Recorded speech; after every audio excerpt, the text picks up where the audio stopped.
Test de Blender, bonjour, ravi de vous retrouver pour cette nouvelle vidéo où aujourd'hui on va parler donc d'un logiciel gratuit qui permet de faire de l'architecture et de l'animation. Donc je vous avoue que je suis assez impatient de le tester. Avant qu'on aille plus loin, pensez à vous abonner à la chaîne et activer la petite clochette des notifications. Ça, c'est pour ne rien louper. Allez, bienvenue donc sous l'environnement Blender. C'est un fichier, donc je vous mettrai le lien si vous voulez d'installation, enfin en tout cas où je l'ai trouvé, hein. Vous pourrez le télécharger, je crois que ça fait dans les 200 MO, ça s'installe relativement vite. Et donc voilà, un logiciel où au départ il vous propose la langue, etc. Donc vous remplissez quelques catégories, rien de bien sorcier. Surtout je crois j'ai mis la langue en français et puis le tour est joué. Alors là il vous propose, pour commencer, un manuel, donc ça c'est plutôt bien. Un manuel donc d'utilisation, hein, on peut cliquer dessus, ça vous permet de voir un petit peu l'interface, voir comment ça se passe, etc. Alors c'est vrai que j'ai vu, moi, architecture, j'ai l'impression que c'est plutôt un truc plus global que de l'architecture. Voilà, donc on peut faire bien sûr de l'architecture puisque ce sont des formes droites, mais quand même, vous voyez, il va plus loin que ça, puisque on peut faire quand même des personnages, etc. Donc je vais revenir ici sur mon Blender. Donc, on peut même faire, vous voyez, donc du général, de l'animation 2D, de la sculpture, etc. Donc c'est assez balèze, moi je vais me contenter du général. Donc voilà, c'est là qu'on en arrive à de l'utilisation, on va dire, un petit peu à la SketchUp. J'aime bien le comparer toujours à ça, mais quand même différent. Alors au niveau de navigation déjà, donc si je maintiens la molette, j'ai une sorte d'orbite, ça je connais. Pour faire de la panoramique, je maintiens mon mage, et puis là je peux me déplacer. Et puis le reste, c'est de la sélection assez courante. Donc si je veux sélectionner un objet, je peux faire ça. Donc là, j'ai directement des collections de scènes avec des cubes. Je peux gérer de l'éclairage, donc par rapport à un point, et une caméra, là, visiblement. Donc c'est vrai que moi, ce côté animation, pour l'instant, je ne connais pas du tout. Ce qui m'intéresse, c'est de voir plutôt le volet de la navigation, donc comme je vous l'ai montré, donc le côté curseur, qui permet de bouger tout ça. Le côté déplacement, donc là où je peux déplacer directement mon objet. Et donc, je peux créer aussi des nouveaux objets. Donc ça, c'est intéressant, je peux mesurer, créer des objets. Alors, au niveau de la création d'objets, je vais simplement maintenir un objet. Et si je veux faire quelque chose comme ça, par exemple un mur, je lâche et ensuite, il me demande la hauteur. Voilà. Donc, je vais avoir tendance, moi, en tant que dessinateur, plutôt tracer des choses comme ça. Donc voilà, au niveau de navigation, il faut s'habituer. Et si je me mets en vue de dessus, alors je connais pas bien le principe, je vois qu'ici, voilà, je peux cliquer, alors ça c'est pas mal. Et vous voyez, je suis en vue de dessus. Donc ça c'est plutôt pas mal, puisque je vais pouvoir tracer différents éléments, hein. Je peux annoter là, et je peux ajouter des choses. Donc si j'essaye d'annoter, on va voir ce que ça peut faire. Voilà. Je peux faire en fait de toutes sortes de choses. C'est assez bizarroïde. Donc je fais CTRL Z, mais je peux faire des éléments comme cela. Voilà. Pourquoi pas. Après, il y a tout ce qui est transformation, redimensionner, tourner. Ça, c'est du classique. Si je veux tourner mon élément, je clique dessus et puis je le fais tourner. Voilà. Je peux aussi le supprimer. Donc, je vais me remettre un petit peu en vue de dessus pour voir ce que ça peut donner. Si je fais quelque chose comme ça, je maintiens, je fais une forme. Voilà. Et je lui donne une hauteur. Je vais voir si je peux taper une dimension. Alors, visiblement non, je dois cliquer. Donc là, j'ai donné une hauteur rapidos, comme cela. Donc je pourrais faire d'autres formes comme ça. Voilà. Donc j'essaye de faire quelque chose de rapide pour voir ce que ça peut donner. À mon avis, je vais avoir quelques petites surprises. Voilà, bah, c'est par rapport à la position dans l'espace. Donc voilà, j'ai réussi quand même à faire des choses comme ça, mais je ne les ai pas vraiment alignées.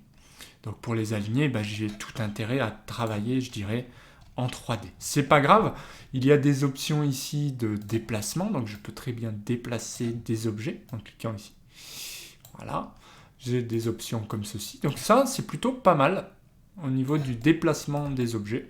Et bien voilà, je peux arriver à déplacer des objets, les imbriquer les uns dans les autres. Ça a l'air de bien fonctionner. Voilà, bien prendre le point de base et bien se mettre au bon endroit pour voir ce qu'on fait. Voilà, ça peut être sympa. Donc ça, c'est un petit test hein, pour voir ce que ça peut donner, vous voyez. Alors c'est sûr que c'est pour moi différent de logiciels d'architecture classique, clairement. Mais je pense qu'on peut arriver à faire un certain nombre de choses. Par exemple ici, on peut modeler des éléments. On peut jouer sur l'échelle. On peut extruder des régions, comme celle-là, par exemple. Voilà. Tac. Donc j'ai l'impression que là, oui. Alors, qu'est-ce qu'il m'a fait? Ok, donc je peux faire des choses. J'imagine que je peux changer et faire des ouvertures. Voilà, donc il y a pas mal d'options ici. Je peux sculpter des choses, etc.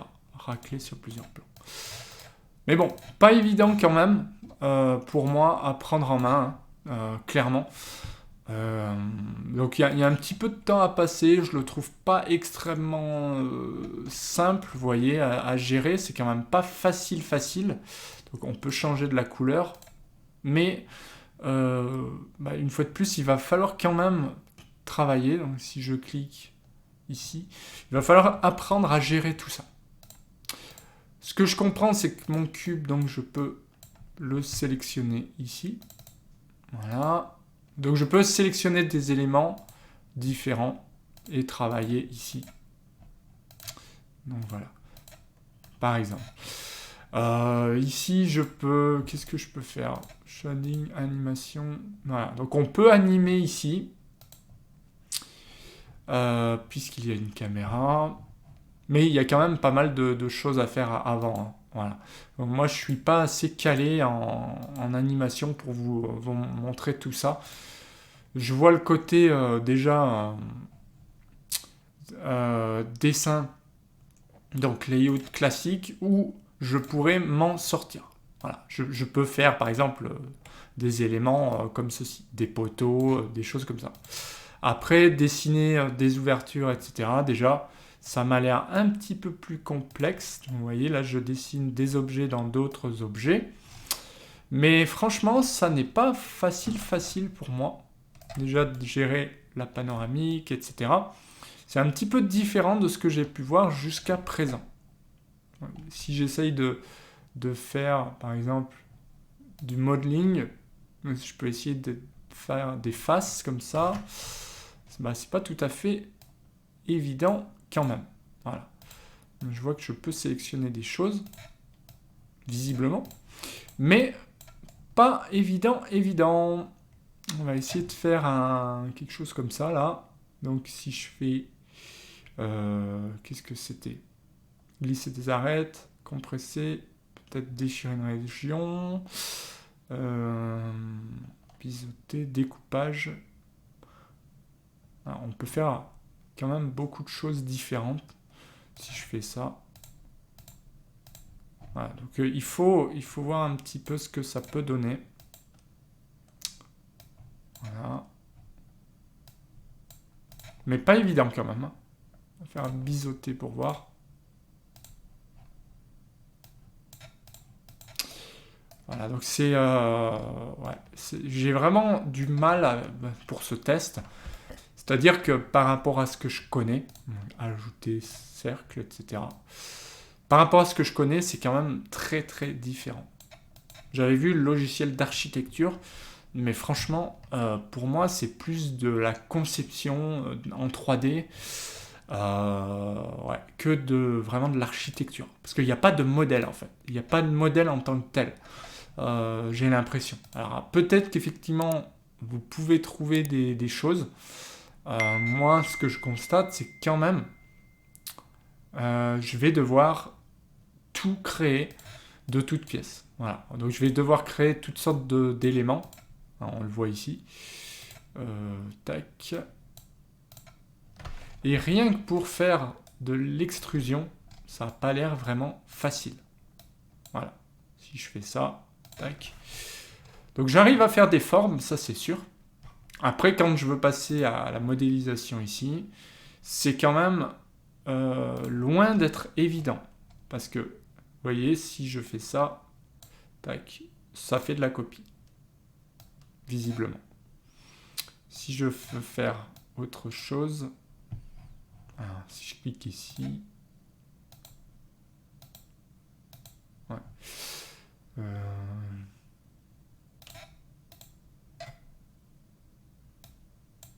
Ouais, donc c'est quand même pas évident à prendre en main. Vous voyez.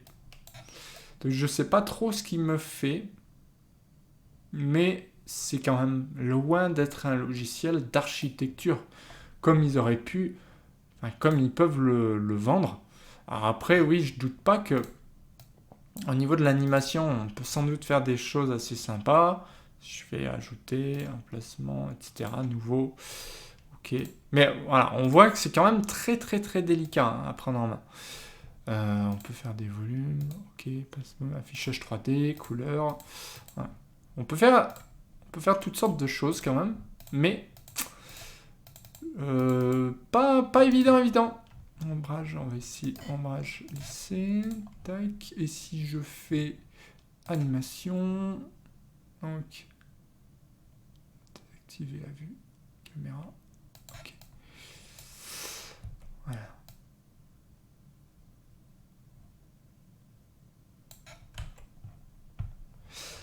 Donc voilà pour ce test, hein. C'est pas probant pour moi. Je suis pas arrivé à bien utiliser l'outil. Pourtant, j'ai pas mal d'expérience en logiciel. J'ai testé pas mal d'outils comme Cozy Casa qui, lui, permet de faire des éléments rapides. Vous avez du CP Architecture, vous avez des choses gratuites, comme Cozy Casa d'ailleurs, ou Archifacile, qui va gérer du 2D. Là, on est direct dans la 3D. Alors, on arrive quand même à se mettre en vue de dessus. D'accord ? On arrive quand même à créer des objets assez facilement, comme je l'ai fait là. Mais je trouve que au niveau de difficulté, ouais, on est un cran au-dessus de Solid. Enfin, on est un cran au-dessus de SketchUp qui lui permet quand même de faire des ouvertures, d'effacer un petit peu plus facilement des faces. Là, quand même, c'est pas facile. Si je sélectionne des objets, ouais, c'est pas évident quand même de bouger quoi que ce soit. Si je fais ça, sélectionner par boîte, donc oui, je sélectionne une boîte, oui, voilà. Mais derrière, c'est quand même pas évident. Donc je peux changer un certain nombre de choses ici.